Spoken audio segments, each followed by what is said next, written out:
Hey everyone, Anding here for another episode of the epic story. When we last left off, we were getting ready to go and talk to the Rohirrim and solve all their problems that I'm sure they had and get reunited. And here we go. The guard calls out to you to halt when suddenly his face lightens up with recognition.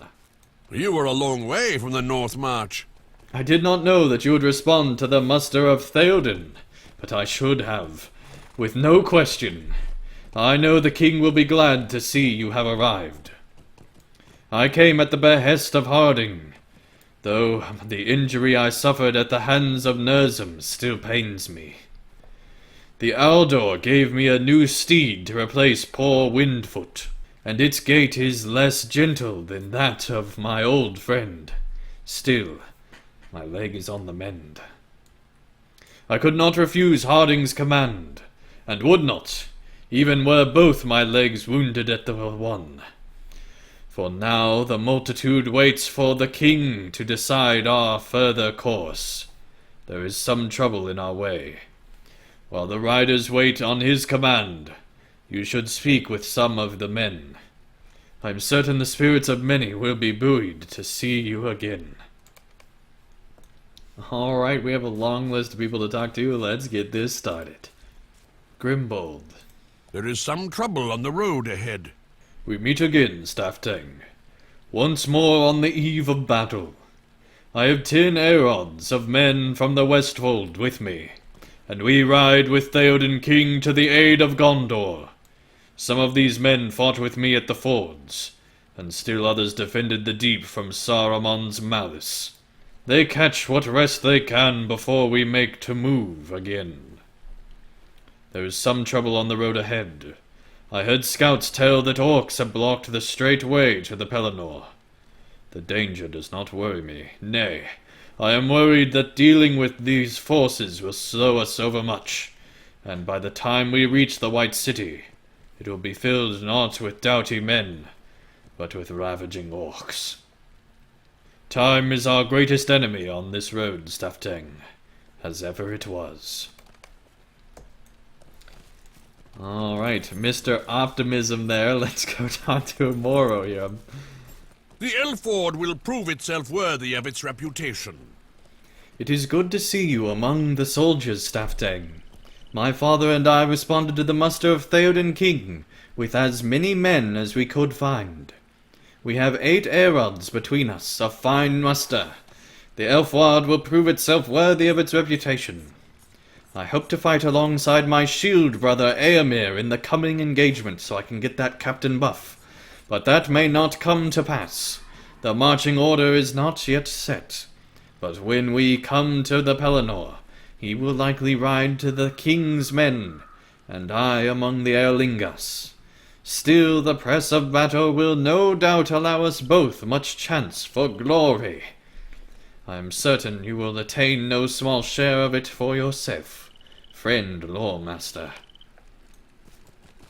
Alright, and the road goes ever on as we talk to more and more people here. I thought you would be somewhere in this assemblage. My lands were well represented in the muster, and my heart soared to see the gladness in my king's eyes for it. 300 valiant men of the Sutcrofts awaiting his command. My son Fulcred will weather the storm in Edoras, with my mother. It was the vile Crumgram that moved her to spirit Fulcred away from Snowborn. But now I am glad that it was done.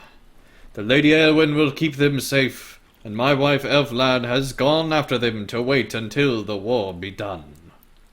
For my part, I am hoping to see Crumgram in our path on the road to Gondor. He and I have unfinished matters to which we must attend. Insults were done to me and my house, and I would have them repaid in blood. Okay, buddy. We'll come back to talk to you later, I suppose. Ah, welcome to the last journey. The Stone Deans are behind, and Gondor lies ahead. The words of Hildegard served me as a shield in my fight with the Dunlendings, as I knew they would. The seeress spoke of my death by orcish hand. Then let me fight the Dunlending tribes from morning until night. But now that Woodhurst is reclaimed, and Gifmund oversees in my name, I will not refuse the command of my king. I march to war, and I wonder if the orc that will lay me low stands ready somewhere in the end of this road. He certainly does, but I will not let that dissuade me from facing him.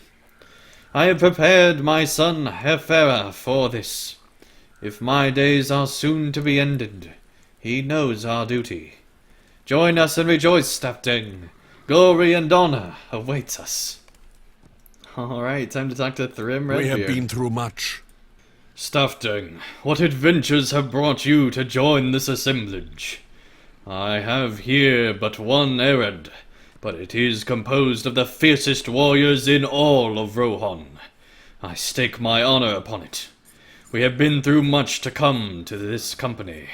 We received the call to the weapon take on the night of March 11th, and I began to gather what men I could. 2 Aerods of Wildermoor's most skilled riders. At dawn I led these men east to the wold, but I did not know that danger was so near. Under cover of darkness, orcs and Easterlings have crossed the river at Undeeps. They overwhelmed the watchers at Stangard and crossed into the wold. The enemy assailed Harwick, but Aldor Harding had already gone to the weapon take. His son Leidwing remained in the city, and saw that all would soon be lost. That is when my Aerods charged right into the flank of the enemy. Our fortunes did not hold, and we were soon routed. The city was now afire. Leidwing rode forth and fought valiantly, but he was grievously wounded. We withdrew to a defensible position on a hilltop. It was to be the location of our last stand. Early in the morning on March 12th, as the enemy prepared to climb the hill and put an end to us, one of our scouts reported hearing a sighing sound on the wind. It was the rustling of branches, thousands of them, and it rushed down from Wildermoor in a great flood of sound. Behind this great sound came the trees, dozens of trees in every variety, and among them strode great shepherds. At first I thought these were devils of Nerzim's kind, but it was not so. They were led by a strange fellow by the name of Leaflock, and he spoke in halting fashion of many unfathomable mysteries, some of which I still have not unraveled. There will be time for determining the meaning behind his words later, if we survive the war ahead. He will not consider himself or his people warriors, but I can tell you they became terror on the battlefield. The enemy will not come back to the wold. There was only one Errand left to me after this battle. We rode with haste to the Entwade and changed horses. We passed Aldberg at dusk, but did not stop. Upon reaching Beacon Watch, we had to stop and rest. We learned there that Theoden camped in the Firian Wood the night before. At dawn on the 13th, with our horses refreshed, we crossed the Mirring stream and rode hard through the Beacon Hills. We were so close, but not yet close enough. We were beset by orcs and Varegs near Amondin. We broke through the line of the Varegs, but they did not pursue us. I think now I know the reason. They knew the road ahead would be held against us. In the darkness of night we came to the western flank of the encampment in the Drudane, and were nearly turned into pincushions by Grimbold's sentries. At the last moment, one of the archers recognized me by the spectre of my beard, crimson in the glittering light of the single torch they allowed. Can you imagine what Sinberg would say if this great tale of mine, of riding more than 500 miles in the days to the aid of my king, ended with me and my men put in the ground by one of our own sworn brothers? I can imagine what she would say. It makes my head hurt more than any of Nerzum's tantrums. That is my tale, Staffdeng. We have ridden hard, and through battle to stand with Theoden King. Onward to triumph and glory. I have spoken already with Harding, and given him news of his sons. But you should speak to him also. He is in the northeastern reaches of the encampment. Goodness, Thrym, that was exhausting. I can't even imagine having to ride that entire way and just pure exhaustion that would have meant just to catch up with the party here. That is crazy. You have joined the ride as well, I see. Should we get to Minas Tirith in time, there will be quite a battle. But it is not certain we will do so, for there is some trouble ahead in the road. You tell Harding that you spoke with Thrym about his journey from Wildermoor. Then you must have heard that my son Lairdwing led the defense of Harding against the creeping orcs and Easterlings. My heart swelled to hear the Redbeard speak of my son's charge in from the city. He will bear his wounds proudly, and if my own road is to end in the battle to come, I will know that the wold is in capable hands. I did not think my boy would have the ability to lead men in battle. Indeed, I sent him to investigate Wildermoor in part because I thought he could not handle the dangers pressing from the east. But I am pleased to have been wrong. Sons have a way of growing up and becoming men, I suppose. Speak to Ingbert of Entwash Vale, if you doubt me.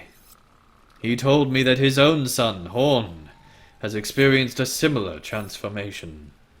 Ingbert's tents are to the west of here. Oh man, about to get back into that family drama. Alright, let's make our way over there. Alright, Ingbert. Let's talk. My son Horn has come to his senses at last.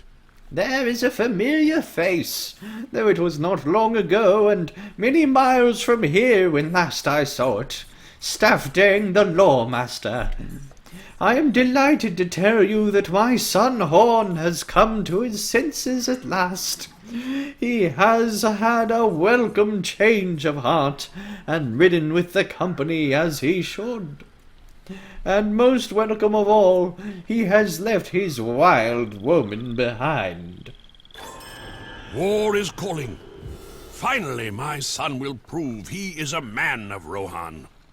Nay, it is true. My son has finally shown some sense, and has chosen to leave the foolish loves of his youth behind him. He will do his duty as I, his father, command, and as his king requires. War is calling, and finally my son will prove he is a man of Rohan, and worthy of my bloodline. Would that he had realized it sooner. I might have been spared much frustration. You do not believe that Horn has so chosen? Ask him yourself, and you will see. You will see, Staffdeng. Horn, what is the meaning of this? This accursed darkness has cast a pall upon my heart, Staffdeng. But it is brightened somewhat to see you again. Much has happened since we parted. Is Corden with you? Call him over, and I will tell you my tale, for he should hear of it as well. You tell Horn that you were separated from Corden before the forces of Sauron fell upon Helm's Deep, and you were unable to find the elf after the fighting ended. Horn is silent for a time, and then shakes his head. I am sure he is fine, wherever he has gone. I do not believe he would fall prey to Saruman's evil so easily, or so quietly. That there is no trace of him should lighten our worry, not increase it. It seems to your ear that Horn is trying to convince himself more than you, but you do not press the issue. He is silent again for a long moment. When he finally speaks, his voice is full of sorrow. Nona and I did not find the Falcon Clan raiding party, Stafteng. Indeed, I think now that she did not really intend to search for Lou Brennan at all. Her plan was in service of a ruse. I blame her not for it now, but I confess that when the shape of her mind became clear, I spoke harshly. She wanted to get me alone to tell me to abandon Rohan. She wanted us to find a place where we might live free from the demands of kings and wizards. If the forces of evil triumph, let us face them together, not for kingdom or for bloodlines, but for ourselves, she said. But I would not listen. I was angry to be made to choose in this fashion. I told her that I did not always know what it meant to be a man of Rohan, but our adventures together taught me much on the matter, and I wanted to serve my king as I should. There were more words, and they were hurtful. I made to leave, and Nona told me that if I rode to war with Theoden, I would die before the walls of the White City. How can you know this? I asked her. But before she answered, I knew the answer. Hildegard the soothsayer spoke to Nona of my death. Nona believed it, though I do not. That was not her final attack, Stafteng, and this last strike was to be the most deadly, though it also proved decisive in the matter. Nona said to me that she was with child. Hildegard had told her this, but Nona did not need the words of the soothsayer to believe it. I believed it too. Horn sighs heavily, sorrow etched deeply upon his face. The air was still cold, and the silence stretched between us. I was torn between two duties, service to the woman of my heart, and the child our love would bring forth, and to Theoden, the king of my homeland. And that is when I realized that they were not different at all. If Rohan is consumed by war and falls to the enemy hordes, it will not matter where Nona and I and our child might prepare for our last stand. We will be alone, together, but alone, and the enemy will have us. But if Theoden defies the forces of Mordor and finds victory, then there might be peace. Only then will there be safety for the woman I love, and for the child our love is bringing forth. Only then. She thinks I choose to ride for Theoden to seek glory, or for honor, but neither of these are the reason. I ride for Rohan for my Dunlending wife, and for my Dunlending child, and that they may be safe from the evils of Mordor. It was the most difficult decision I have ever had to make, Stafteng, and it may have been the wrong one. But still I have made it. It was the only thing I could have done.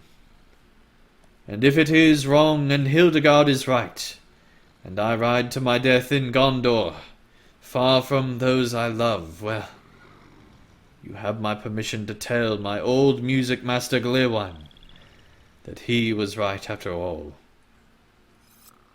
You look at Horn quizzically. Oh, Gluon and I have been having a disagreement about what it means to fight. Do not tell him this, but I think I've been arguing mostly to convince myself, rather than him. I have cut a most impressive figure in doing so. I think the very picture of a valiant man of Rohan. I seem to have convinced my father, at any rate. Find Gluon if you would like to hear his side of the argument. It is good to see you again, Stafteng. I wish that we had met again in happier circumstances, but there are few enough of those in these dark days. Stay well, my friend. Man, Such a difficult situation that Horn is in, and fantastically written. Well done, Maid of Lions. Alright, and finally the moment we've been waiting for the whole episode. It's time to talk with Gluon. I bid you welcome. Have you seen Horn?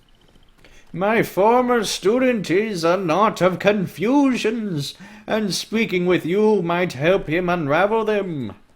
You tell Gluon that you found Horn in the state he describes, but are unsure if your words provided him any comfort.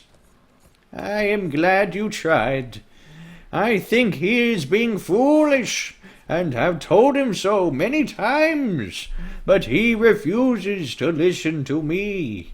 He thinks he is doing the right thing, but I can tell you that Nona does not agree, and I do not either.